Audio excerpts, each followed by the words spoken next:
नमस्कार साथियों, स्वागत है आपका आपके अपने चैनल साइलेंट क्लास नोट्स में।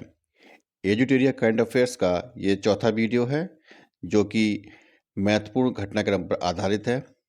तो वीडियो को स्टार्ट करते हैं। सबसे पहला ही पॉइंट है हमारा इजराइल हमास युद्ध। इजराइल हमास युद्ध जो कि 7 अक्टूबर 2023 को हमास ने ऑपरेशन तूफान अल अक्सा के तहत इजराइल पर हमला कर दिया। ऑपरेशन आयरन स्वॉर्ड्स के तहत इजराइल ने जवाबी हमला किया। भारत ने इजराइल से नागरिकों को निकालने के लिए ऑपरेशन अजय, बहुत ही महत्वपूर्ण पॉइंट है, ऑपरेशन अजय चलाया। हमास या इस्लामी प्रतिरोध आंदोलन की स्थापना 1987 में कार्यकर्ता अहमद यासीन द्वारा गाजा में की गई थी। कुछ संबंधित महत्वपूर्ण तथ्य भी इसमें दिए गए हैं, जैसे कि इजराइल 1948 में स्वतंत्र हुआ और कई युद्ध लड़े हैं उसने, जैसे कि इसमें प्रमुख हैं अरब इजराइल युद्ध 1948 का, फिर आपका 1956 में सुएज नहर संकट हुआ था और 6 दिवसीय युद्ध 1967 में हुआ था। तो दोस्तों, यहूदियों के बारे में अगर बात करेंगे तो इनका इतिहास करीबन 4000 वर्ष पुराना है और ये इकलौता एक ऐसा देश है जो केवल यहाँ यहूदियों के लिए बनाया गया है। एक्चुअली में क्या है कि अगर हम बात करें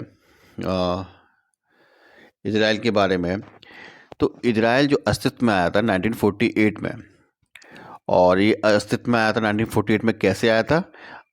एक्चुअली में क्या था कि 1917 में बल्फोर घोषणा पत्र आया था जिसमें यहूदियों के लिए एक नेशनल होम की बात की गई थी, जो कि वर्तमान में इजराइल है, और इसके ऊपर अमल नहीं हुआ।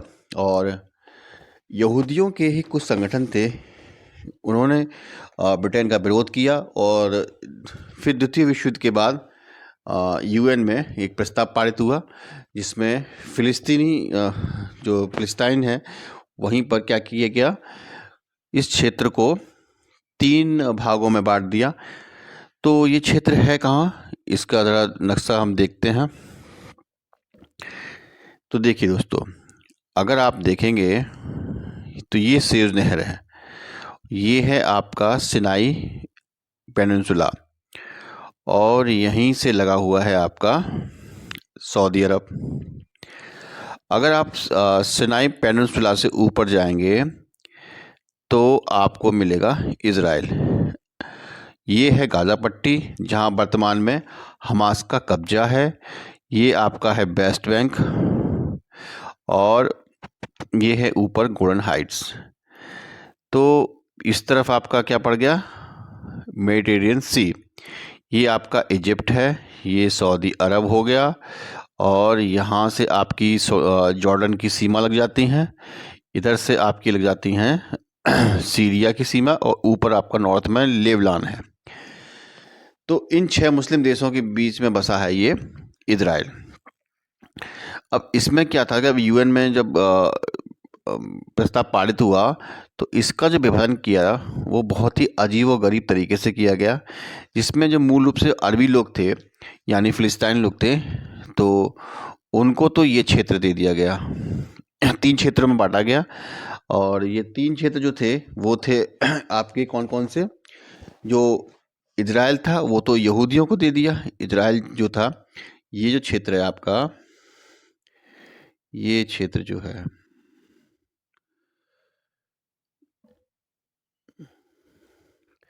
ये क्षेत्र जो है ये इजराइल को दे दिया, और ये जो क्षेत्र है ये इधर आपको दे दिया फिलिस्तीन लोगों को। ये जो बंटवारा किया गया, इससे क्या हुआ कि अरबी लोगों में असंतोष फैल गया कि एक तो आपने वहाँ पर यहूदियों को बसने की अनुमति दे दी और ऊपर से आपने जो बंटवारा किया वो बहुत ही अजीब तरीके से किया। तो दोस्तों, ये जो क्षेत्र आप देख रहे हैं इसमें ये जो क्षेत्र है ये जो वेस्ट बैंक का क्षेत्र है, ठीक है, और ये जो क्षेत्र है आपका, ये है आपका गाज़ा पट्टी। तो हुआ क्या कि यहूदियों को इजराइल दे दिया और वेस्ट बैंक दे दिया अरबी लोगों को, और यरूशलेम यूएन ने अपने पास रखा। यूएन ने ये यरूशलेम यहाँ पर है और यरूशलेम को अपने पास रखा।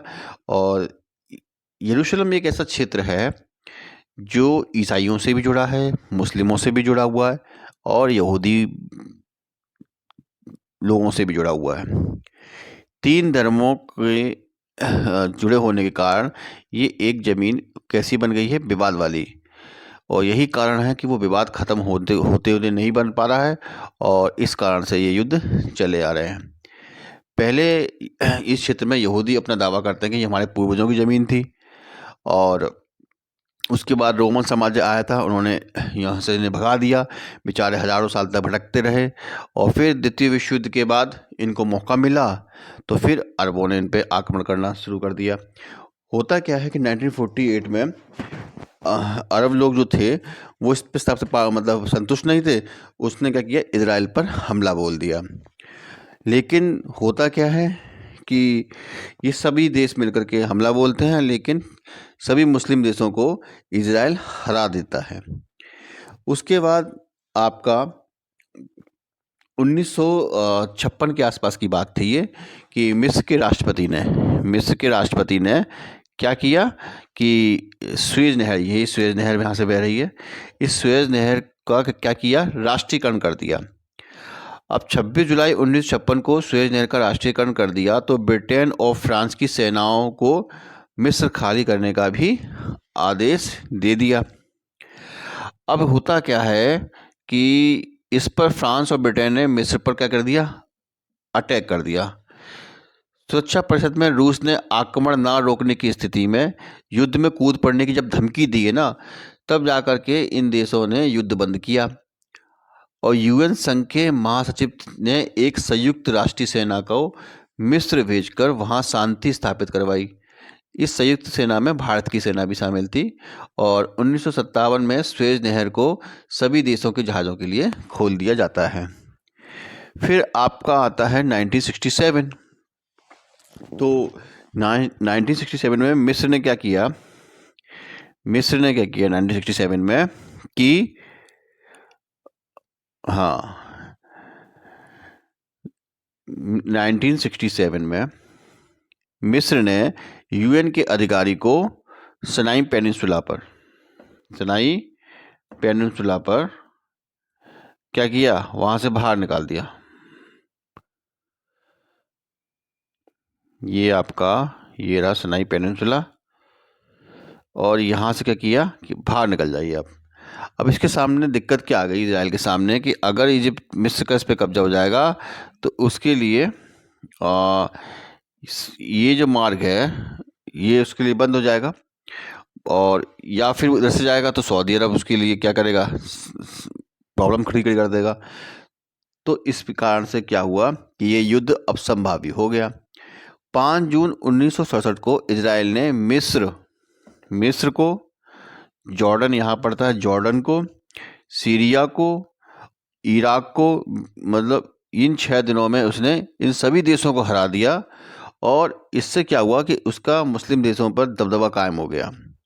लेकिन इजराइल को अपने देश में उपस्थित जो फिलिस्तीन लोग थे उनका विरोध झेलना पड़ा, और उनमें प्रमुख थे पीएलओ, जो कि 1964 में हुआ था। तो पीएलओ जो थे, फिलिस्तीन लिबरेशन ऑर्गेनाइजेशन, इसने विरोध किया और 1960 के अंत से, ठीक है, 1960 के अंत से 1970 तक इजराइल पर कई हमले हुए, जिसमें 1972 में इजराइल के जो खिलाड़ी थे वो म्यूनिक ओलंपिक में गए थे, जर्मनी। वहाँ पर क्या होता है कि 8 आतंकवादियों ने वहाँ पर क्या किया, उन बेचारे खिलाड़ियों को कोच समेत हत्या कर देते हैं। उसके बाद चलो ठीक है, उसके बाद वहाँ बताते हैं कि वहाँ की पुलिस जो है 5 को तो मार देती है, लेकिन जो 3 होते हैं वो फरार हुए, मतलब वो उनको क्या किया, वो बंदी हो जाते हैं। तो इस पे इजराइल सोचता था कोई बात नहीं, चलो बंदी हो गए, उन्हें सजा दे ही देंगे। लेकिन उसके बाद मालूम पड़ा कि उनके संगठन के लोग उनको छुड़ा ले जाते हैं। तो इस पर क्या होता है, आक्रोश फैल जाता है इजराइल में। और बताते हैं कि करीबन 25 साल बाद उनको ढूंढ ढूंढ के इजराइल मारता है। तो इससे भी मालूम पड़ता है कि वो अपने दुश्मनों को छोड़ता नहीं है। तो 1976 के दौरान होता क्या है, ये तो 72 की बात थी आपकी। उसके बाद 1976 के दौरान एक विमान होता है, वो हाईजैक हो जाता है और उसको युगांडा ले जाते हैं। युगांडा में बड़ी तानाशाही एक राष्ट्रपति रहता था और वहाँ से वो इजराइल 95 बंधकों को अपने छुड़ा लाता है। तो उससे भी क्या होता है कि विश्व पटल पे उसकी बहादुरी की चर्चाएं होने लगती हैं इजराइल की। तो ये बहुत तारीफ की काम था कि किसी दूसरे देश से निकाल कर लाना बहुत बड़ी बात थी। फिर उसके बाद 1978 में लेबनान से आए पीएलओ के आतंकियों ने 35 इजरायली नागरिकों की हत्या कर देते हैं। ठीक है, तो इसके जवाब में इजराइल ने क्या किया, लेबनान पर हमला कर दिया, जहां पर क्या होता है जो पीएलओ के सदस्य होते हैं वो भाग खड़े हो जाते हैं। तो इस तरीके से इजराइल जो है वो लगातार इन एक तरह से गृह युद्ध में और युद्धों में फंसा हुआ है। इसी के चलते कुछ शांति समझौते भी होते हैं और कुछ शांति समझौते होते हैं, तो उसी के बारे में हम बात करते हैं कि क्या होता है कि 1993 में ओस्लो समझौता होता है। ठीक है, 1993 में क्या होता है, ओस्लो समझौता। ये क्या है, एक तरह की श्रृंखला है, मतलब समझौतों की। तो 2 राज्य समाधान का कार्यान्वयन होता है 1993 में और उसके बाद ये कामयाब नहीं होता है। और फिर नेक्स्ट आपका 2020 में भी इस तरह के समझौते किए जाते हैं, जिसमें इजराइल, यूएई और बहरीन के बीच में ये शांति समझौता होता है। दोस्तों, अगर आपको इजराइल और फ़िलिस्तीन की कन्फ्लिक्ट्स की अगर वीडियो चाहिए होगी तो हम विस्तार पूर्वक एक अलग से वीडियो बना देंगे, लेकिन करंट अफेयर्स में उसके पूरे इतिहास के बारे में चर्चा करना संभव नहीं है, वरना होगा क्या कि वीडियो बहुत लंबा बन जाएगा। तो चलिए आगे चलते हैं नेक्स्ट टॉपिक पर। नेक्स्ट टॉपिक है हमारा वन संरक्षण संशोधन अधिनियम 2023। 12 दिसंबर 1996 को उससे पहले वन उपयोग से गैर वन में परिवर्तित भूमि पर लागू नहीं होगा। यानी कि 1996 को या उससे पहले वन उपयोग से गैर वन में परिवर्तित भूमि पर लागू नहीं होगा ये अधिनियम। और इस अधिनियम के तहत निम्नलिखित छूट दी गई है। पहली छूट दी गई है रेल लाइन या सार्वजनिक सड़क के किनारे जो वन भूमि होती है वहाँ के लिए। दूसरी छूट दी गई है अंतर्राष्ट्रीय सीमाओं के साथ 100 किलोमीटर के भीतर स्थित भूमि पर। फिर गतिविधियाँ जैसे कि चिड़ियाघर, सफारी, इको पर्यटन, सिल्वीकल्चर और केंद्र सरकार द्वारा निर्दिष्ट कोई अन्य उद्देश्य। देखिए, ये सीधी सी बात है कि रेलवे लाइन के किनारे आप वन नहीं लगा सकते कि भाई रेलवे लाइन भविष्य में हो सकता है कि रेलवे लाइन के ट्रैक बढ़ाए जाएं, तब पेड़ काटे जाएंगे क्या। दूसरी बात अंतर्राष्ट्रीय सीमाओं से जुड़ी हुई है कि भाई अंतर्राष्ट्रीय सीमा भी एक विवाद की जगह न बन जाए, तो वहाँ भी क्या हो सकता है, वन लगाने की आवश्यकता नहीं है। तो ऐसा ही इन्होंने नियम में ये छूट दी है कि अंतर्राष्ट्रीय सीमाओं के साथ 100 किलोमीटर के भीतर स्थित भूमि पर भी ये अधिनियम काम नहीं करेगा। फिर इसके अलावा गतिविधियां जैसे कि चिड़ियाघर, सफारी, इको पर्यटन, सिल्वीकल्चर और केंद्र सरकार द्वारा निर्दिष्ट कोई अन्य उद्देश्य। फिर आपका आता है वामपंथी उग्रवाद प्रभावित जिलों में सार्वजनिक उपयोगिता परियोजनाओं के लिए 5 हेक्टेयर तक वन भूमि प्रस्तावित है। ये अधिनियम जो है वो वन संरक्षण अधिनियम 1980 को संशोधित करके लाया गया है। तो ये तो रहा आपका वन संरक्षण संशोधन अधिनियम 2023। अब बात करते हैं भारतीय अंतरिक्ष नीति 2023। इसका उद्देश्य अंतरिक्ष क्षेत्र में निजी कंपनियों के निवेश और भागीदारी को बढ़ावा देना, भविष्य में वैश्विक अंतरिक्ष अर्थव्यवस्था में हिस्सेदारी 10% तक बढ़ाने पर ध्यान। ये नीति 4 विशिष्ट संबंधी इकाइयां बनाती है, जैसे इसरो, इनस्पेस और आपका न्यू स्पेस इंडिया लिमिटेड, प्रौद्योगिकी का व्यवसायीकरण करना। फिर इसके अलावा अंतरिक्ष विभाग नीति को लागू करेगा और सुरक्षित एवं टिकाऊ अंतरिक्ष संचालन के लिए एक रूपरेखा स्थापित करेगा। नोट करने वाली बात है कि भारत में निजी तौर पर विकसित पहला रॉकेट वर्ष 2022 में विक्रम एस, कौन सा विक्रम एस है, जिसे मिशन प्रारंभ के तहत लॉन्च किया गया। किसके तहत? मिशन प्रारंभ के तहत लॉन्च किया गया था। इसे स्काई रूट एरोस्पेस ने विकसित किया है। तो ये कुछ पॉइंट्स हैं, इसको आप नोट कर लीजिए कि भाई मिशन प्रारंभ क्या है, विक्रम एस क्या है, स्काई रूट एरोस्पेस से क्या संबंध है। तो यही क्वेश्चन आपको देखने को मिलेंगे परीक्षा में। नेक्स्ट पॉइंट है भारत कनाडा संबंध चर्चा में।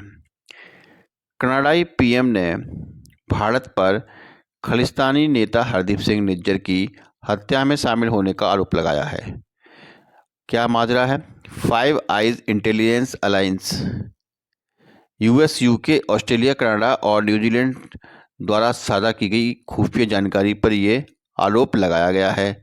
वित्त वर्ष 2022-23 में कनाडा भारत का 35वां सबसे बड़ा व्यापारिक भागीदार था। कनाडा भारत में 18वां सबसे बड़ा विदेशी निवेशक है। तो भाई कनाडा का भारत से अच्छा खासा संबंध भी है, और अभी यही जो मामला उठ के आया है खालिस्तानी वाला, जिससे थोड़ा सा गहमागहमी हुई है।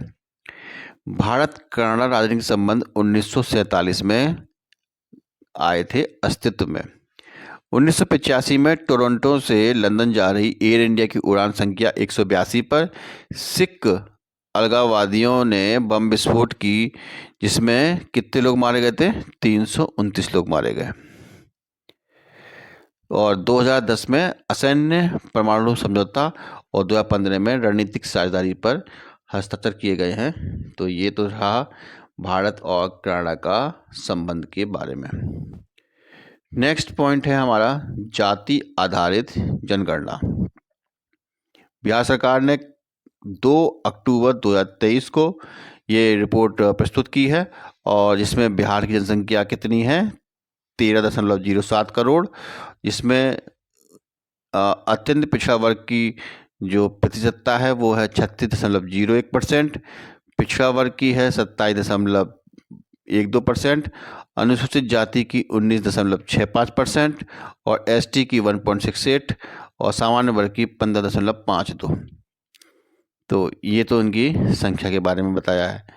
इस सर्वेक्षण में के आधार पर बिहार सरकार ने राज्य सरकार की नौकरियों और शैक्षणिक संस्थानों में वंचित जातियों के लिए कोटा 50 से बढ़ाकर कितना कर दिया है? 65%, जिससे राज्य में कुल आरक्षण 75% हो जाएगा। बिहार सरकार ने कहा है कि ये पूर्ण पैमाने पर जनगणना नहीं बल्कि एक सामाजिक सर्वेक्षण है। अनुच्छेद 246 के तहत जनगणना एक संघ का विषय है।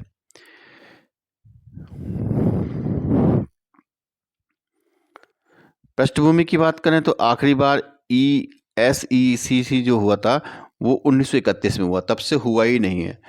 आज़ादी के बाद 2011 में सामाजिक आर्थिक जाति जनगणना हुई, लेकिन इसके आंकड़े पेश नहीं किए गए। 2011 में हुए तो हैं, लेकिन आंकड़े पेश नहीं किए गए। दूसरा पिछड़ा वर्ग आयोग, जिसे मंडल आयोग कहते हैं, 1979 में गठित हुआ था। फिर 1980 में प्रतिवेदन समर्पित हुआ इसका। फिर 1990 में इसे लागू किया गया। ने अनुमान लगाया था कि ओबीसी की जो आबादी है वो 52% है। डीप ओशन मिशन, पृथ्वी विज्ञान मंत्रालय एक महत्वाकांक्षी पहल है। 5 वर्ष की अवधि के लिए अनुमानित लागत है 4070 करोड़। उद्देश्य क्या है? हिंद महासागर से पॉलीमेटेलिक नोड्यूल निकालना, मानव युक्त पनडुब्बी वाहन मत्स्य 6000 में 3 व्यक्तियों को समुद्र में 6000 मीटर की गहराई तक भेजेगा, गहरे समुद्र में वनस्पतियों और जीवों की जैव पूर्वेक्षण, अपतटीय महासागर थर्मल ऊर्जा रूपांतरण के लिए इंजीनियरिंग डिजाइन और महासागर जलवायु परिवर्तन सलाहकार सेवाओं का विकास। भारत की पहली राष्ट्रीय सुरक्षा रणनीति। देश की सुरक्षा उद्देश्यों और इन्हें प्राप्त करने के लिए अपना जाने वाले तरीकों की रूपरेखा की रणनीति हुंडा समिति की सिफारिश पर यह गठित हुई है। उद्देश्य की बात करें तो सैन्य, आर्थिक, कूटनीतिक मामलों के माध्यम से राष्ट्र के हितों और सुरक्षा की रक्षा करना। पाकिस्तान राष्ट्रीय सुरक्षा नीति 2022-26 का मुकाबला करेगा। इनोवेशन और टेक्नोलॉजी के लिए नए विभाग स्थापित किए जाएंगे। साइबर सुरक्षा के लिए अलग से बजट का प्रावधान होगा और महत्वपूर्ण और उभरती प्रौद्योगिकियों पर ध्यान केंद्रित करेगा भारत की पहली राष्ट्रीय सुरक्षा रणनीति। किसकी सिफारिश पर? हुड्डा समिति की सिफारिश पर। नेक्स्ट है नारी शक्ति वंदन अधिनियम 2023, बहुत महत्वपूर्ण है।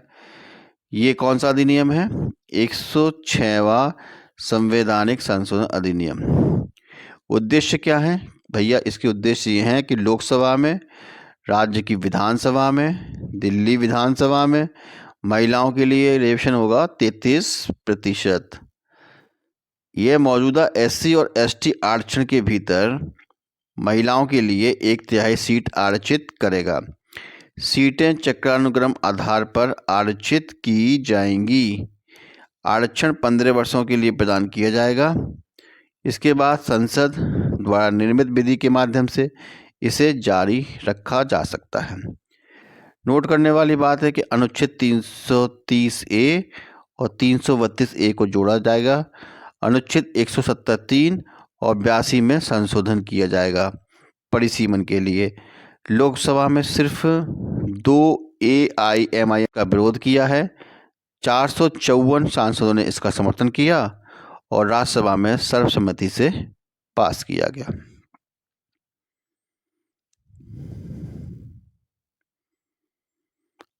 G20 दिल्ली घोषणा। इसका आदर्श वाक्य है वसुधैव कुटुंबकम, एक पृथ्वी, एक परिवार, एक भविष्य। रूस यूक्रेन युद्ध पर कहा गया कि सभी राज्यों को संयुक्त राष्ट्र चार्टर के अनुरूप कार्य करना चाहिए।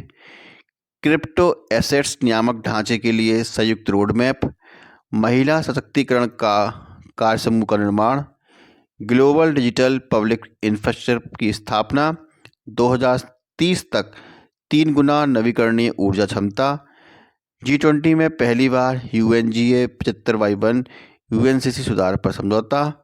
अफ्रीकी संघ को शामिल किया गया है। वैश्विक जैव ईंधन गठबंधन हुआ है।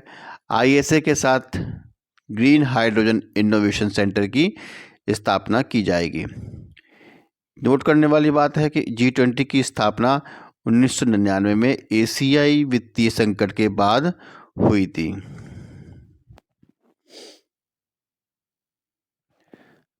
नेक्स्ट पॉइंट है भारत मध्य पूर्व यूरोप आर्थिक गलियारा। IMEC global infrastructure and investment के लिए साझेदारी का हिस्सा है। IMEC में rail road ship to rail network शामिल है, जिनमें 2 कॉरिडोर हैं, एक पूर्वी, एक दूसरा उत्तरी। पूर्वी गलियारा भारत को अरब की खाड़ी से जोड़ेगा। उत्तरी गलियारा गल्फ को यूरोप से जोड़ेगा। इस कॉरिडोर से बिजली cable, hydrogen pipeline, high speed data cable भी शामिल है। उद्देश्य की बात करें तो एक व्यापक परिवहन नेटवर्क बनाना, व्यापार और कनेक्टिविटी को सुविधाजनक बनाकर एशिया, यूरोप और मध्य पूर्व का एकीकरण करना, क्षेत्रीय आपूर्ति श्रृंखलाओं को सुरक्षित करना। भारत ग्लोबल साउथ और FIPIC 17 नवंबर 2023 को भारत ने ग्लोबल साउथ समिट के दूसरे संस्करण की मेजबानी की, जिसमें 125 देशों ने भाग लिया। इसकी थीम थी global south together for everyone's growth, everyone's trust. Global south शब्द की कोई सख्त भौगोलिक परिभाषा नहीं है। ग्लोबल नॉर्थ और ग्लोबल साउथ को ब्रांड लाइन द्वारा विभाजित किया गया है। वैश्विक दक्षिण देशों को विकासशील, कम विकसित व अविकसित के रूप में वर्गीकृत किया गया है। ग्लोबल साउथ शब्द 1969 में कार्ल ओग्लेस्बी द्वारा गढ़ा गया था। भारत प्रशांत द्वीप सहयोग मंच का तीसरा शिखर सम्मेलन port Moresby, Papua New Guinea में आयोजित किया जाएगा। ऑस्ट्रेलिया के पास ये पपुआ न्यू गिनी है दोस्तों। भारत और पपुआ न्यू गिनी द्वारा से अध्यक्षता विकास के लिए 12 सूत्री फार्मूला तैयार किया गया है। सौर ऊर्जा परियोजना के लिए भारत द्वारा समोआ को $100 मिलियन अमेरिकी डॉलर का ऋण सहायता दी जाएगी।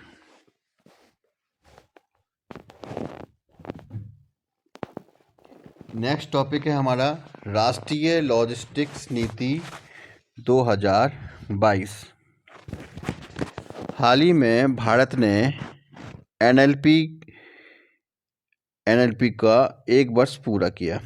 एनएलपी के उद्देश्य की बात करें तो लॉजिस्टिक की लागत कम करना, 2030 तक वैश्विक बेंचमार्क तक पहुंचना, 2030 तक शीर्ष 25 देशों में आना, कृषि उत्पादों की बर्बादी को रोकना, भौतिक संपत्तियों के गोदामों को मानकीकृत करने का लक्ष्य, सभी लॉजिस्टिक्स की निगरानी के लिए सिस्टम इम्प्रूवमेंट ग्रुप का गठन करना, डेटा संचालित निर्णय समर्थन तंत्र बनाना, एनएलपी को सीएलपी के माध्यम से लागू किया जाएगा जिसमें 8 कार्य क्षेत्र होंगे।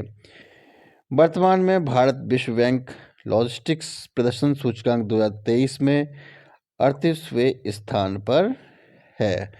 तो ये है नोट करने वाली बात। नेक्स्ट पॉइंट है पीएम विश्वकर्मा योजना।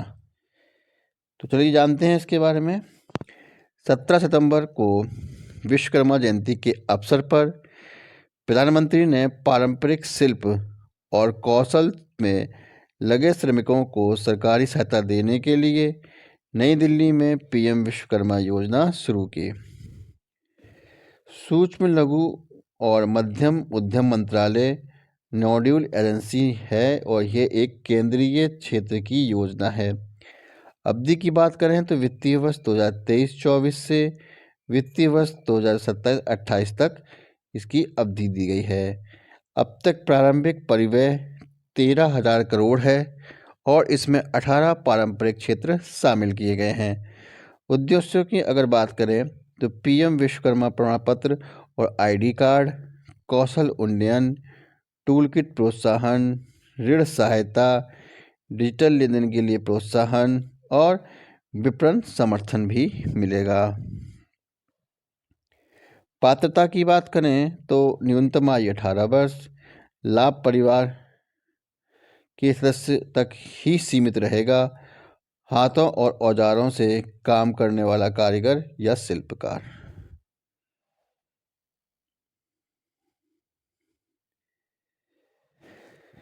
नेक्स्ट पॉइंट है हमारा सशस्त्र बल विशेष अधिकार।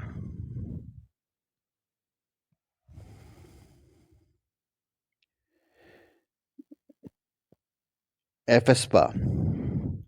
चलिए जानते हैं इसके बारे में।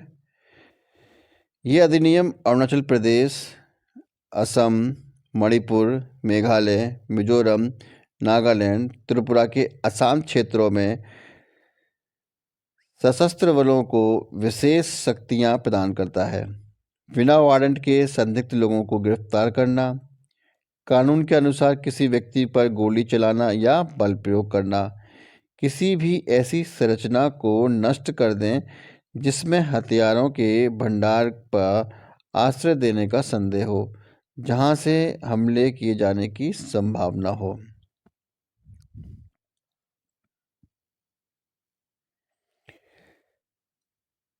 साक्ष्य के लिए बिना वारंट के तलाशी लेना। एफएसपा अभियोजन या कार्रवाई पर रोक लगाता है। अधिनियम के तहत शक्तियों की प्रयोग करते समय की गई कार्रवाई के लिए कर्मियों के खिलाफ केंद्र की मंजूरी को छोड़कर सिफारिशों की बात करें तो न्यायमूर्ति बीपी जीवन रेड्डी समिति ने इसे निरस्त करने की सिफारिश की है। द्वितीय एआरसी की 5वीं रिपोर्ट ने भी इसे निरस्त करने की सिफारिश की है।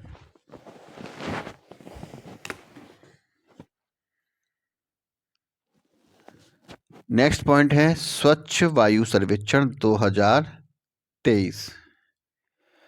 पर्यावरण, वन एवं जलवायु परिवर्तन मंत्रालय की पहल है। थीम है स्वच्छ वायु के लिए एक साथ।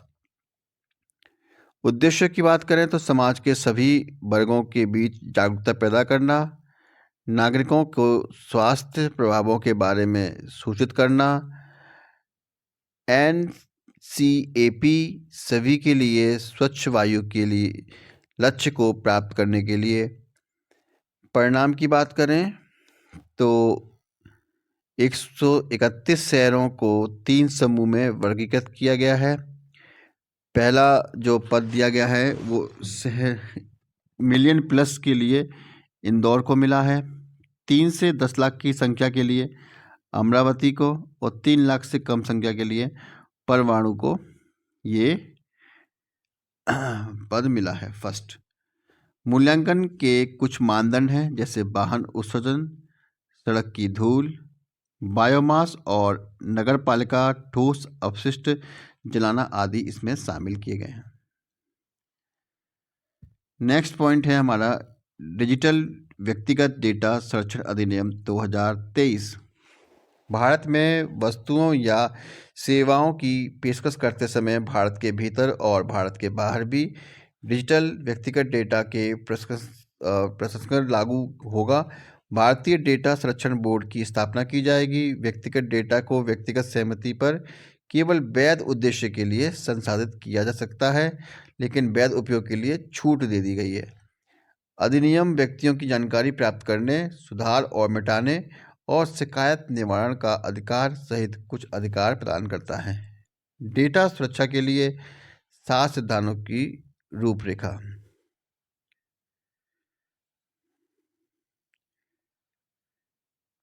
टिप्पणी की बात करें तो KS. Puttaswamy case 2017 supreme court ने निजता को मौलिक अधिकार माना है।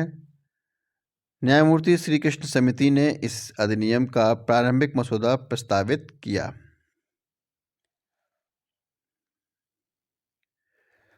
भारतीय न्याय संहिता 2023।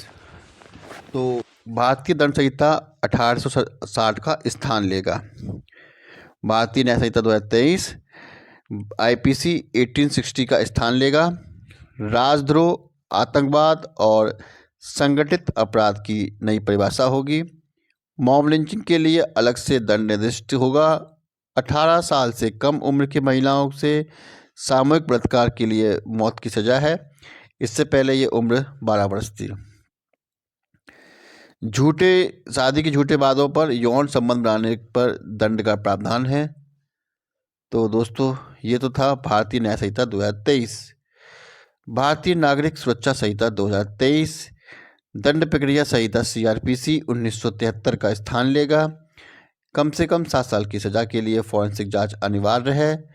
विभिन्न प्रक्रियाओं के लिए समय सीमा तय करना, घोषित अपराधियों की अनुपस्थिति में मुकदमे का संचालन और निर्णय की घोषणा। सभी परीक्षण, पूछताछ और कार्रवाई इलेक्ट्रॉनिक मोड में आयोजित की जा सकती है। कम से कम एक सब इंस्पेक्टर के अनुरोध पर आरोपी की मेडिकल जांच। सीआरपीसी पहली बार 1882 में अधिनियमित हुआ था और बाद में 1898 में, फिर 1923 में, फिर 1955 में और सीआरपीसी 1973 में संशोधित किया गया था।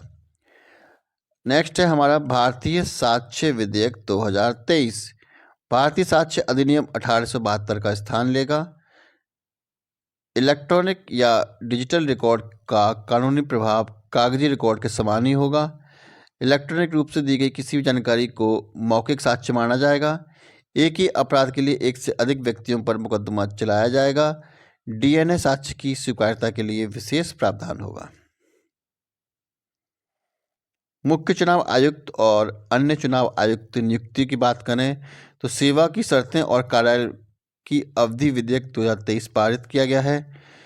चुनाव आयोग अधिनियम 1991 की जगह लेगा। सीईसी और ईसी की नियुक्ति चयन समिति, जिसमें पीएम, लोकसभा में विपक्ष के नेता और पीएम द्वारा नामित एक केंद्रीय कैबिनेट मंत्री की सिफारिश पर राष्ट्रपति द्वारा की जाएगी। यानी कि मुख्य चुनाव आयुक्त और अन्य चुनाव आयुक्तों की जो नियुक्ति होगी वो पीएम साहब, लोकसभा के विपक्ष के नेता और प्रधानमंत्री द्वारा नामित कोई कैबिनेट मिनिस्टर इसमें शामिल होगा। यानी कि इसमें आपके सुप्रीम कोर्ट के न्यायाधीश सीजेआई शामिल नहीं होंगे। कैबिनेट सचिव की अध्यक्षता वाली एक खोज समिति चयन समिति को नामों का एक पैनल प्रस्तावित करेगी। सीईसी और ईसी का वेतन और सेवा शर्तें कैबिनेट सचिव के बराबर होंगी। पहले ये सुप्रीम कोर्ट के न्यायाधीश के बराबर होती थी। इससे पहले अनूप बनवाल बनाम यूओआई मामले में सुप्रीम कोर्ट ने घोषणा की थी कि राष्ट्रपति ईसी और सीईसी को नियुक्ति सलाह समिति के परामर्श के तहत करेंगे, जिसमें कौन होगा? पीएम साहब, लोकसभा विपक्ष के नेता और भारत के मुख्य न्यायाधीश।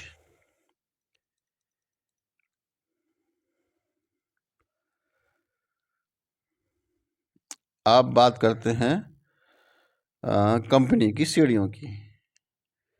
आपने सुना होगा महारत्न, नवरत्न वगैरह, तो यही है कुछ।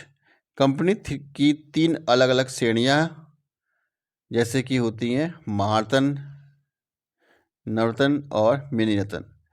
13 महारत्न कंपनियां हैं और 13वीं महारत्न कंपनी का नाम है ऑल इंडिया लिमिटेड।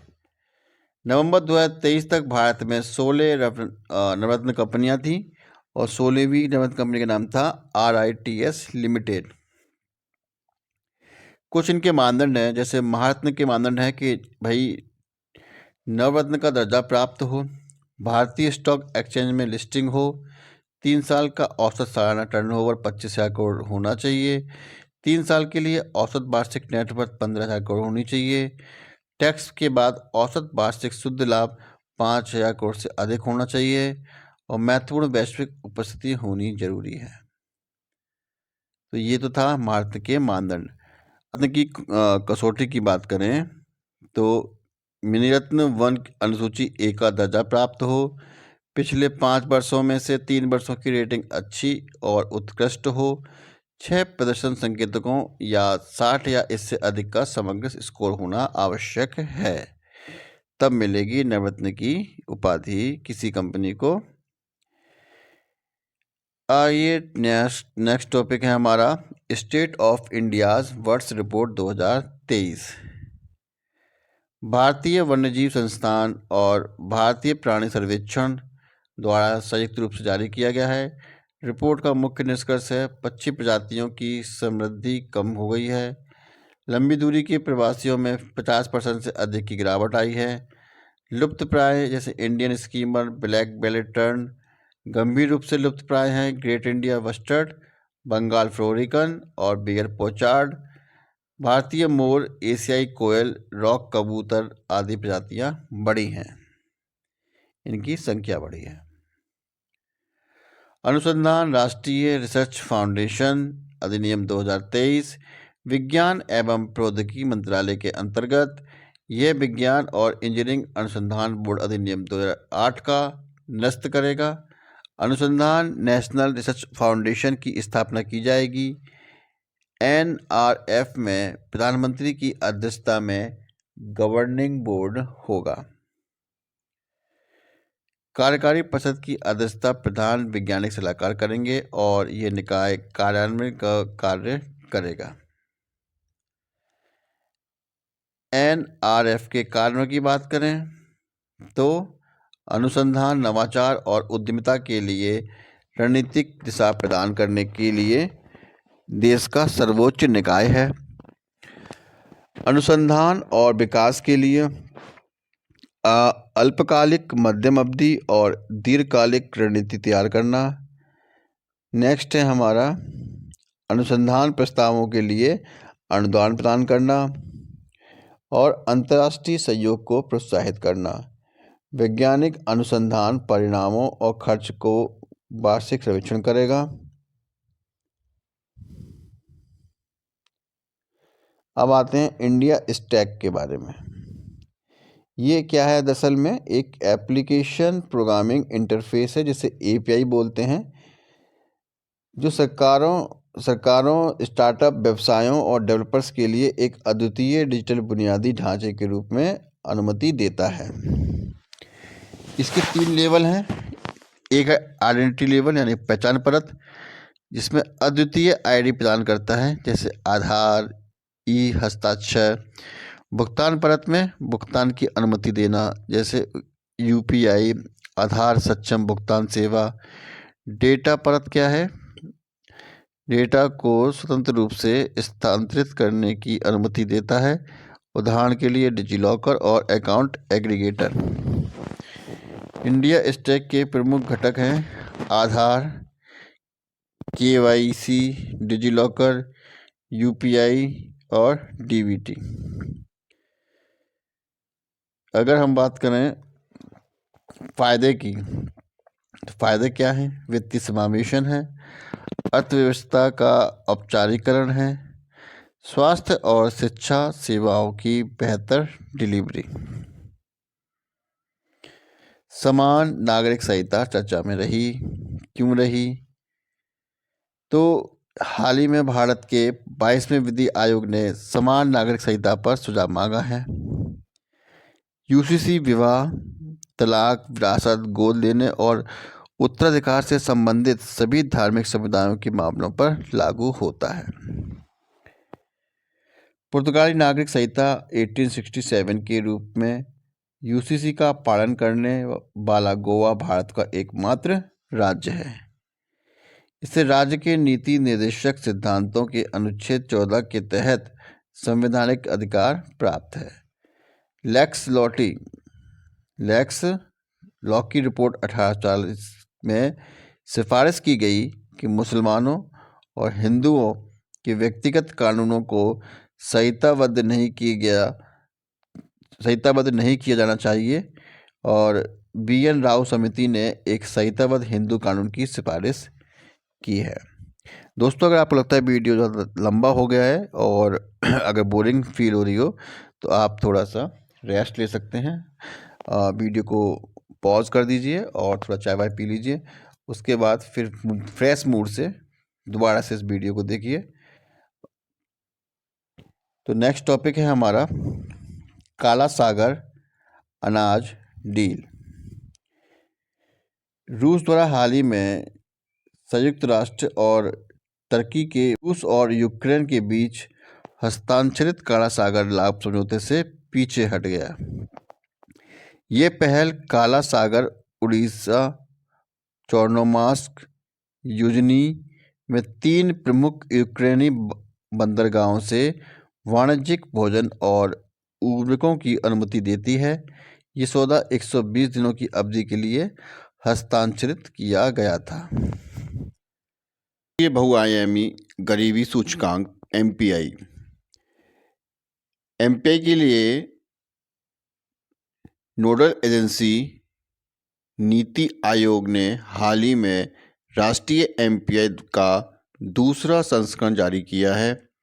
ये रिपोर्ट राष्ट्रीय पारिवारिक स्वास्थ्य सर्वेक्षण 2019-21 के आधार पर तैयार की गई थी। आयाम की बात करें तो स्वास्थ्य, शिक्षा, जीवन स्तर, गरीबी की कुल संख्या अनुपात में भारी गिरावट देखी गई है। 2015-16 में 24.85% से 2019 में 14.96% हो गई है। इसको देख करके लगता है कि गरीबी काफ़ी कम हो गई है, लेकिन वास्तविकता क्या है ये आप भी जानते हैं और हम भी जानते हैं। तो एक तरह से ये कागजी कार्रवाई है। रिपोर्ट की मुख्य बातों की अगर बात करें तो 2015-16 और 2019-21 के बीच 13.5 करोड़ लोग बहुआयामी गरीबी से बाहर निकल आए हैं, यानी कि अब ये लोग गरीब नहीं रहे। ग्रामीण क्षेत्रों में गरीबी में 32.59% से 19.28% की गिरावट हुई है। तो वहीं शहरी क्षेत्रों में गरीबी में 8.65% से 5.27% की गिरावट हुई है। 2015-16 से 2019-21 के बीच गरीबी की तीव्रता 47% से घटकर 44% हो गई है। एमपीआई मूल्य के सुधार की बात करें तो 2015-16 में 0.177 से 2019-20 में 0.066 हो गई है। सभी बाहरी संकेतकों में उल्लेखनीय कमी देखी गई है। राज्य का प्रदर्शन की बात करें तो बहुआयामी गरीबी वाली जनसंख्या का उच्चतम हिस्सा बिहार, झारखंड, यूपी और मेघालय, साथ ही साथ एमपी में भी देखा जा रहा है। बहुआयामी गरीबी के अनुपात में सबसे तेज कमी यूपी में, कहाँ? यूपी में देखी गई है, और बिहार में, एमपी में, उड़ीसा में और राजस्थान में। केरल की हिस्सेदारी सबसे कम थी और बिहार में पूर्ण अवधि में एमपीआई मूल्य में सबसे तेज कमी देखी गई है।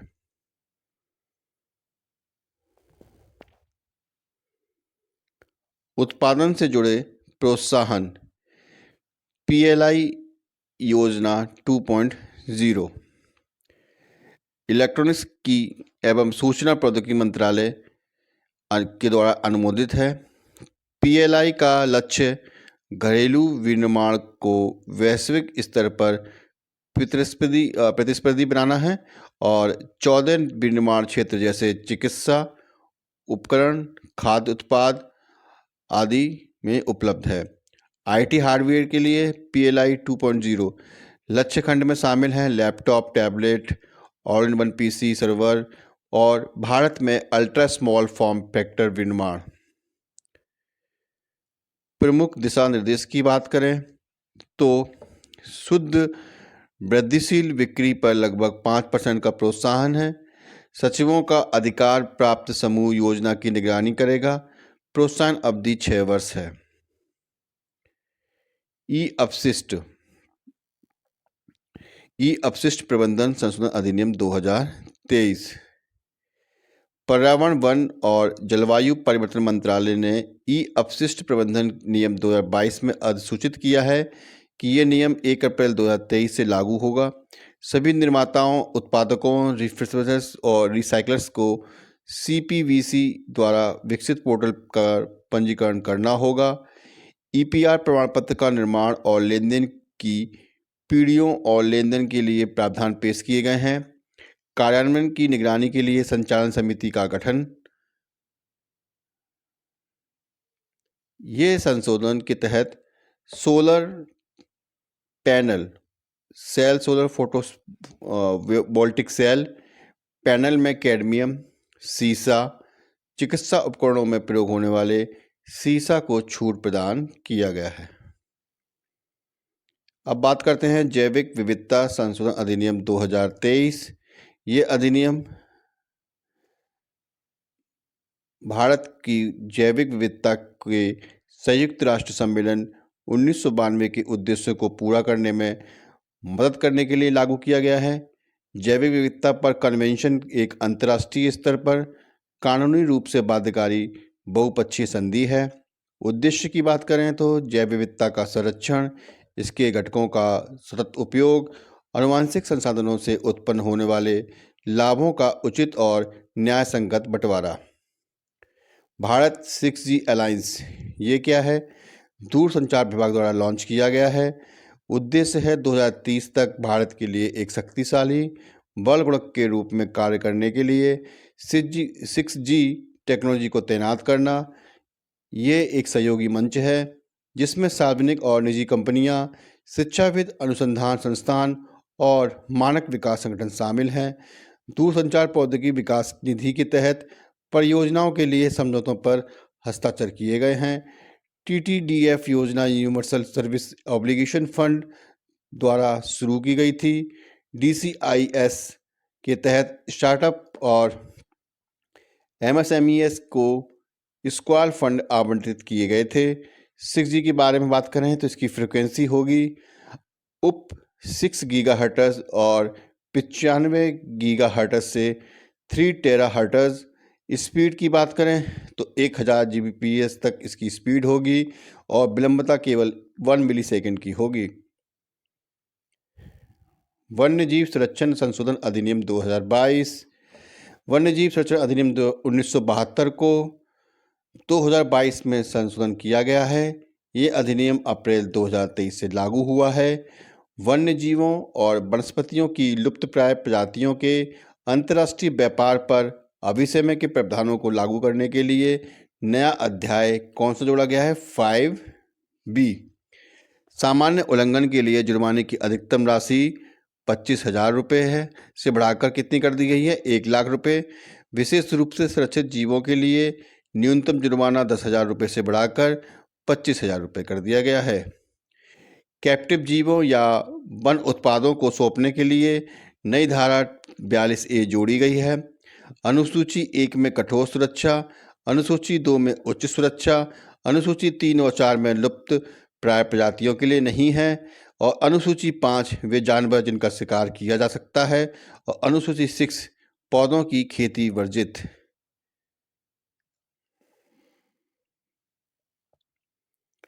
अब आते हैं WHO की महामारी संधि। WHO ने महामारियों से निपटने के लिए 1 फरवरी 2023 को महामारी संधि का 0 ड्राफ्ट प्रकाशित किया है।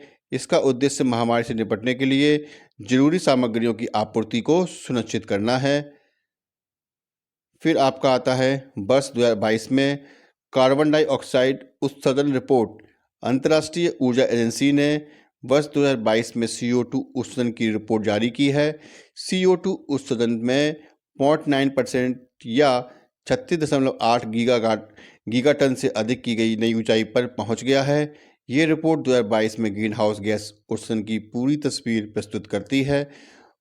स्वच्छ ऊर्जा प्रौद्योगिकियों ने अतिरिक्त 550 मिलियन टन CO2 उत्सर्जन को रोकने में मदद की है। ऑनलाइन गेमिंग ड्राफ्ट नियम। इलेक्ट्रॉनिक और सूचना प्रौद्योगिकी मंत्रालय ऑनलाइन गेमिंग को IT नियम 2021 के तहत लाएगा। प्रस्ताव यह है कि एक त्रिस्तरीय विवाद समाधान तंत्र प्रस्तावित किया जाएगा। सत्यापन यानी KYC के लिए अपने ग्राहक मानदंडों को जानना अनिवार्य है। ऑनलाइन गेमिंग कंपनियों को सट्टेबाजी में शामिल होने की अनुमति नहीं दी जाएगी।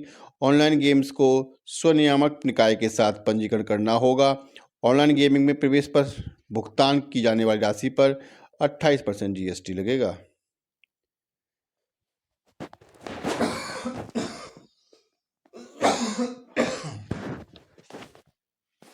राष्ट्रीय दल के दर्जे की बात करें तो भारतीय राष्ट्रीय कांग्रेस, भारतीय communist party, Bahujan Samaj party, national peoples party और आम आदमी पार्टी को अभी हाल ही में राष्ट्रीय दल का दर्जा प्राप्त हुआ है। राष्ट्रीय दल के रूप में मान्यता के लिए कुछ शर्तें होती हैं। यदि कोई दल कम से कम 4 राज्यों में राज्य स्तरीय दल के रूप में मान्यता प्राप्त हो, यानी कि 4 राज्यों में राज्य स्तरीय दल के रूप में मान्यता प्राप्त हो, तो उसको ये राष्ट्रीय दल का दर्जा मिल सकता है। यदि उसे लोकसभा चुनावों में 2% सीटें मिल जाएं तथा ये सदस्य 3 विभिन्न राज्यों से चुने जाते हैं, यानी यहाँ से, तो भी राष्ट्रीय दल का दर्जा मिल सकता है। यदि वह लोकसभा या विधानसभा आम चुनावों में 4 या 4 से अधिक राज्यों में वैध मतों का 6% मत प्राप्त करता है तथा उसके साथ वह किसी राज्य में लोकसभा में 4 सीटें प्राप्त करता है, तो भी उसे राष्ट्रीय दल के रूप में मान्यता मिल जाती है। सिनेमेटोग्राफ विधेयक 2023। ये सिनेमेटोग्राफ अधिनियम 1952 में संशोधन करता है। ये विधेयक प्रदर्शन के लिए फिल्मों को प्रमाणित करने के लिए फिल्म प्रमाणन बोर्ड का गठन करता है। टेलीविज़न अन्य मीडिया के लिए अलग प्रमाण पत्र, अनधिकृत रिकॉर्डिंग और प्रदर्शन दंडनीय होगा।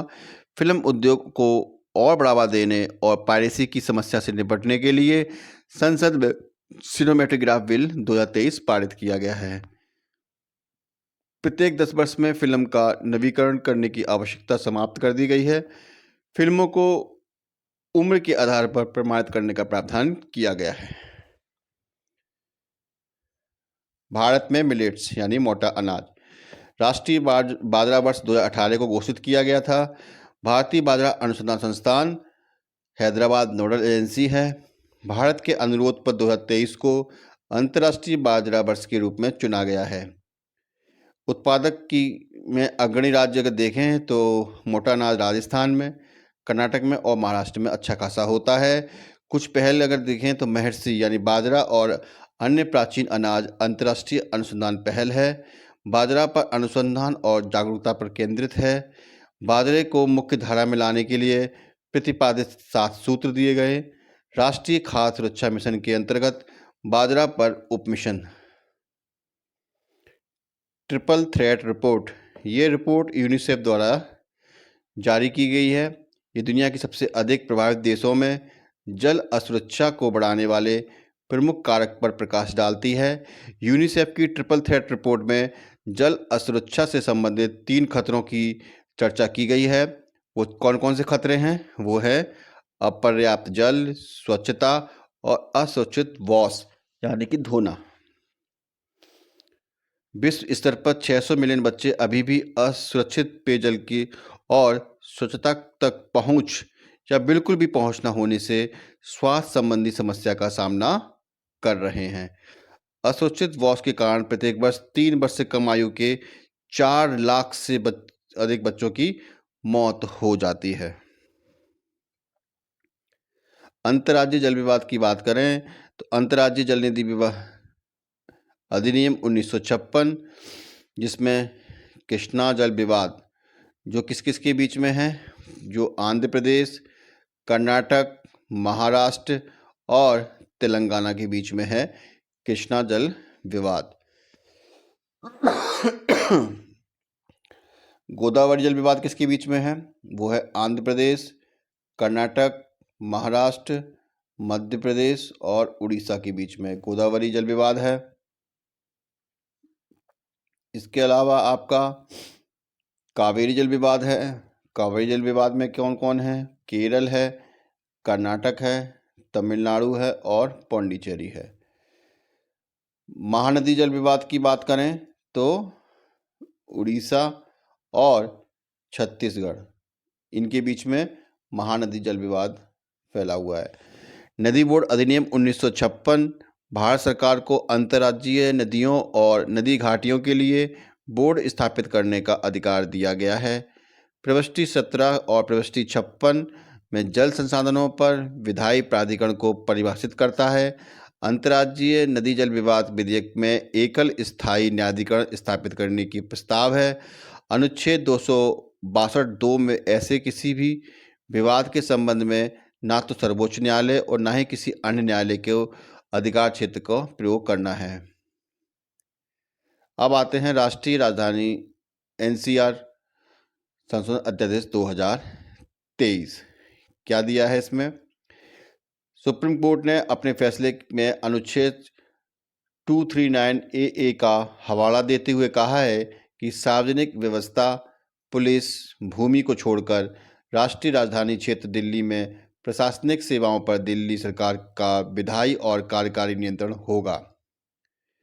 राज्य क्षेत्र शासन संशोधन अधिनियम अध्यादेश 2023 के माध्यम से उपरोक्त फैसले के प्रभाव को अब समाप्त कर दिया, यानी कि अब सुप्रीम कोर्ट के फैसले को पलटने के लिए ये अधिनियम लाया गया है।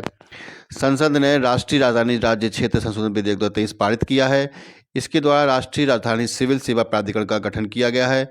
अनुच्छेद 239 AA को 59वें संवैधानिक संशोधन अधिनियम 1991 द्वारा संविधान में शामिल किया गया था। FAM 2 fame 2 faster adoption of manufacturing of electric vehicles national electric mobility mission योजना का एक हिस्सा है। इसका उद्देश्य सब्सिडी प्रदान कर इलेक्ट्रिक वाहनों को प्रोत्साहित करना है। फेम 2 फेम इंडिया योजना 2 चरणों में संचालित होती है। फेम चरण 1 में 2015 से 19 तक कार्यशील रहेगा। फिर फेम चरण 2 2019 से मार्च 2022 तक जारी रहा। इसे मार्च 2024 तक जारी रखने का निर्णय लिया गया है। उद्देश्य यह है कि 2030 तक 30% से अधिक इलेक्ट्रिकल व्हीकल्स कार्बन उत्सर्जन में कमी कर वायु प्रदूषण कम करना, इलेक्ट्रिक चार्जिंग बुनियादी ढांचा स्थापित करना। इसमें 10 lakh 2 wheeler, 5 lakh 3 wheeler, 55,000 4 wheeler और 7,000 ई बसों को समर्थन देने की योजना है। राष्ट्रीय क्वांटम मिशन केंद्रीय मंत्रिमंडल ने 6,003.65 करोड़ रुपए की लागत के साथ वर्ष 2023-24 से 2030-31 तक के लिए इस मिशन को मंजूरी दे दी है। इसकी नोडल एजेंसी विज्ञान और प्रौद्योगिकी विभाग है। मिशन का उद्देश्य है क्वांटम प्रौद्योगिकी के विकास को बढ़ावा देना, सटीक समय के लिए परमाणु प्रणालियों और परमाणु घड़ियों में उच्च संवेदनशीलता वाले मैग्नेटोमीटर विकसित करना, दवा डिजाइन, अंतरिक्ष बैंकिंग, सुरक्षा, स्वास्थ्य, वित्त, ऊर्जा आदि।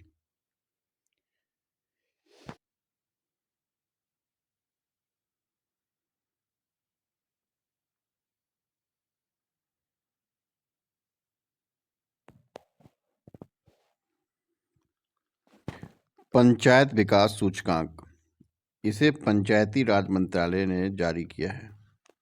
ठीक है दोस्तों, इसे पंचायती राज मंत्रालय ने जारी किया है।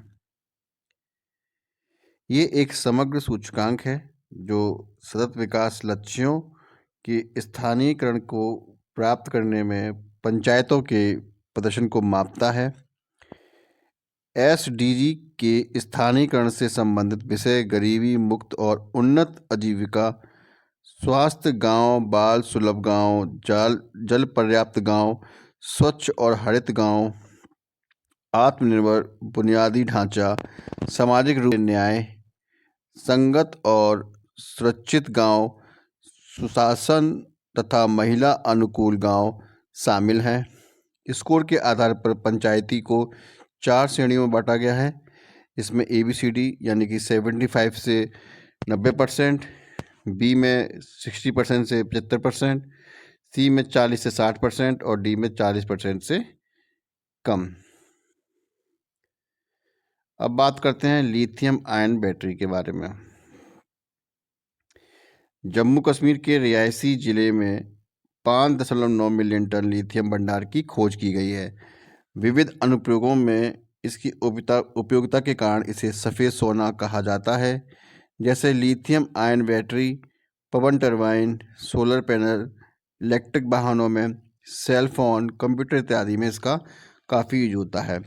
हाल ही में लिथियम आयन बैटरी के सह निर्माता और नोबेल पुरस्कार विजेता वेनिस्टर गुड इनफ का 100 वर्ष की आयु में निधन हो गया। इस प्रकार से ये काफ़ी महत्वपूर्ण बन जाता है। सामान्य कैथोड सामग्रियों में लिथियम और cobalt oxide, lithium manganese oxide और लिथियम आयरन फॉस्फेट शामिल रहता है।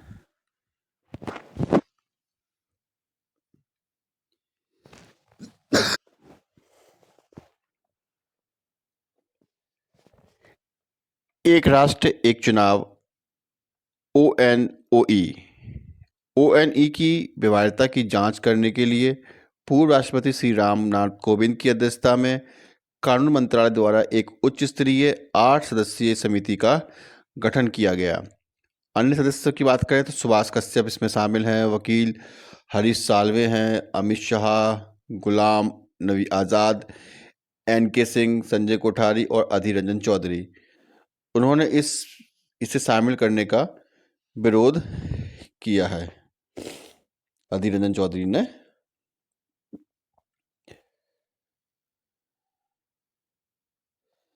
आइए अब बात करते हैं ONOE के कार्यान्वयन के लिए आवश्यक परिवर्तन। तो क्या क्या परिवर्तन आवश्यक होंगे?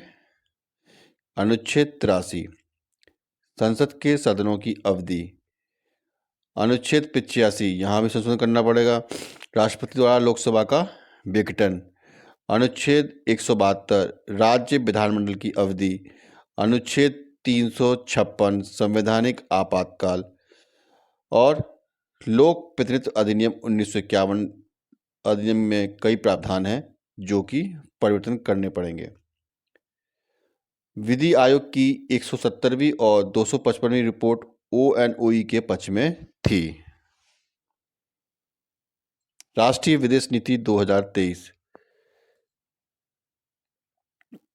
तो वाणिज्य और उद्योग मंत्रालय ने 1 अप्रैल 2023 को राष्ट्रीय विदेश नीति 2023 लॉन्च की है।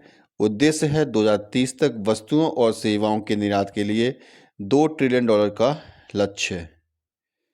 4 स्तंभों पर ये आधारित है। छूट के लिए प्रोत्साहन, सहयोग के माध्यम से निर्यात को बढ़ावा देना, व्यापार करने में आसानी और उभरते क्षेत्रों पर ध्यान केंद्रित करना। विशेष एक मुफ्त माफ़ी योजना का शुभारंभ है। ई-कॉमर्स निर्यात को सुविधा प्रदान करना, जिलों से निर्यात को बढ़ावा देना। इसके अलावा निर्यात फर्म को स्टार स्टेटस से सम्मानित किया जाएगा। निर्यात उत्कृष्टता के 4 नए शहर हैं, फरीदाबाद, मिर्ज़ापुर, मुरादाबाद और बनारस बनाए जाएंगे। न्यूनतम समर्थन मूल्य की बात करें MSP की, तो सबसे पहले 1966-67 में केंद्र सरकार द्वारा पेश किया गया था। बुआई की शुरुआत में कृषि लागत और मूल्य आयोग CACP की सिफारिशों पर आर्थिक मामलों की कैबिनेट समिति द्वारा MSP का वाणिज्यीकरण किया गया। 22 अनिवार्य फसलों के लिए MSP और गन्ने के लिए उचित मूल्य की घोषणा की गई। कुछ फसलों के लिए MSP की बात करें तो धान के लिए 2,183 रुपये प्रति कुंटल, कपास के लिए 6,620 रुपये प्रति कुंटल, मक्का के लिए 2,090 रुपये प्रति कुंटल और गेहूं के लिए 2,275 रुपये प्रति कुंटल निर्धारित की गई है। MSP से जुड़ी कुछ बातें हैं, इसमें से ज़्यादा मुख्य नहीं है, फिर भी देख लीजिएगा कि A2 किसानों द्वारा रसायन, उर्वरक, बीज और किराए पर श्रम के लिए किया गया व्यय है। A2+FL, A2 पारिवारिक श्रम के रूप में निहित लागत के साथ अगर है तो फिर इसको हम A2+FL श्रेणी में डालेंगे। C2 मतलब इसमें A2+FL के साथ साथ निश्चित पूंजीगत संपत्ति और किसानों द्वारा भुगतान किया गया किराया शामिल है।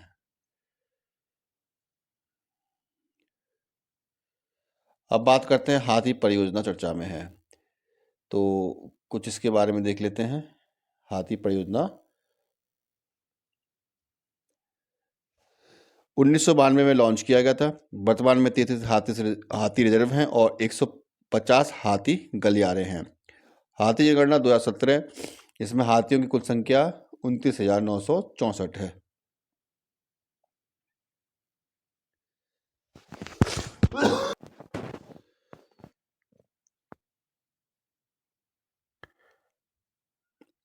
कर्नाटक का प्रथम स्थान है, 6,049 हाथी हैं और कर्नाटक वन विभाग द्वारा हाथी की गणना 2023 के अनुसार कर्नाटक में हाथियों की संख्या 6,395 हो गई है। बांदीपुर टाइगर रिजर्व में हाथियों की संख्या सबसे ज़्यादा है। हाथी भारत का प्राकृतिक विरासत पशु है।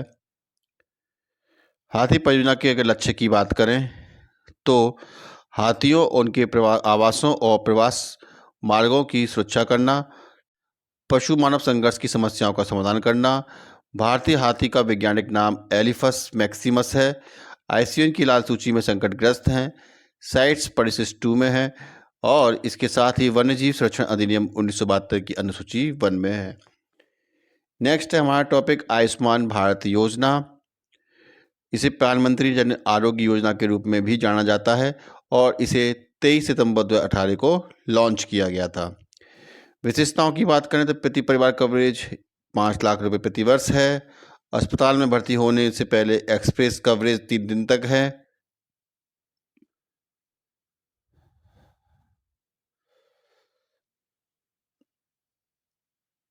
अस्पताल में भर्ती होने के बाद खर्च का कवरेज 15 दिनों तक है।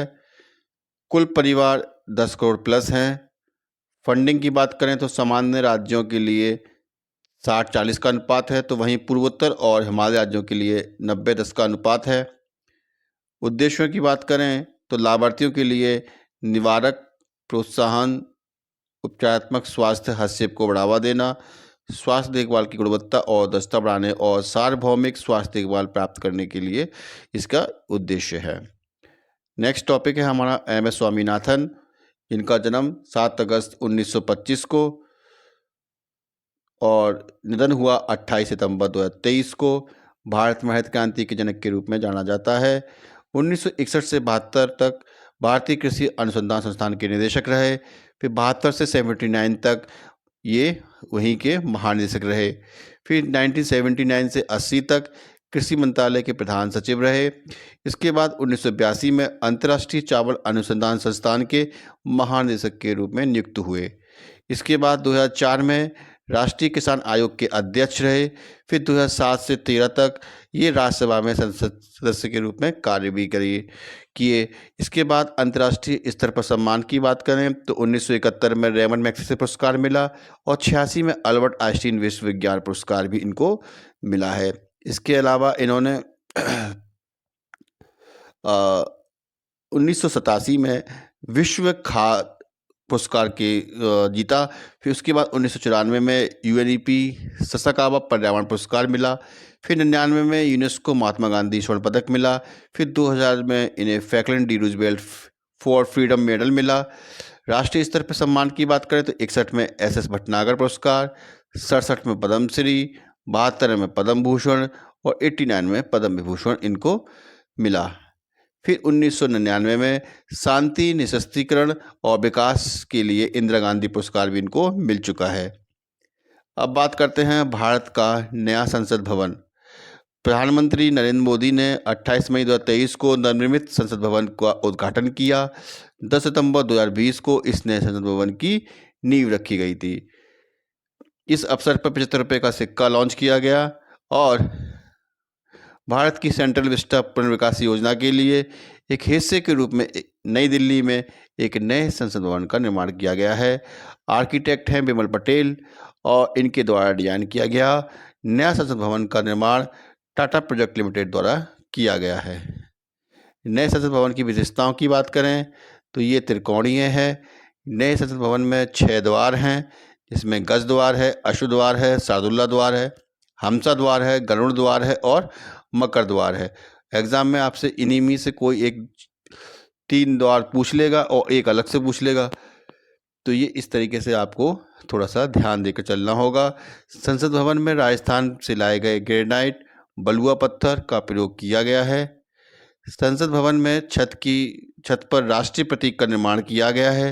राष्ट्रीय प्रतीक कांस्य से बना है और इसका कुल वजन 9,500 किलोग्राम है और ऊंचाई है 6.5 मीटर। नई संसद भवन में लोकसभा कक्ष में 888 और राज्यसभा कक्ष में 384 प्रतिनिधियों के बैठने की व्यवस्था है। कुल मिलाकर 1272 सीटें हो गई। अब प्रधानमंत्री नरेंद्र मोदी ने संसद में नंदी के साथ पवित्र सेंगोल की स्थापना की। सेंगोल को हिंदी में राजदंड कहते हैं। इसका इस्तेमाल चोर साम्राज्य में होता था। सेंगोल सत्ता हस्तांतरण की पहचान रहा है, तमिल संस्कृति की शान रहा है। राजदंड 5 फीट लंबा होता है ये, और इसके शीर्ष पर नंदी बैल होता है जो न्याय का प्रतीक होता है। लोकसभा का आंतरिक हिस्सा राष्ट्रीय पक्षी मोर जैसा है, तो वहीं राज्यसभा का आंतरिक हिस्सा राष्ट्रीय फूल कमल जैसा है। संसद परिसर में राष्ट्रीय वृक्ष बरगद भी है।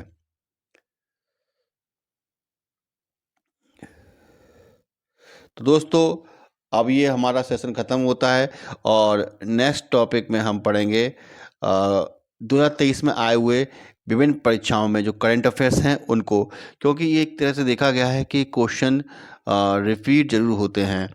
तो देखेंगे हम कि नेक्स्ट वीडियो में कि किन किन परीक्षाओं में करंट अफेयर्स आया था इस साल का, और हो सकता है कि वो दोबारा पूछा जाए। तो मिलते हैं नेक्स्ट वीडियो में। तब तक के लिए दोस्तों अलविदा, बाय बाय। अगर आप न्यू व्यूअर्स हैं तो चैनल को सब्सक्राइब कर लें। वीडियो अगर पसंद आया हो तो लाइक कर लें, क्योंकि ऐसे वीडियो बनाने में काफ़ी मेहनत और समय लगता है। तो दोस्तों मिलते हैं नेक्स्ट वीडियो में। धन्यवाद, बाय बाय।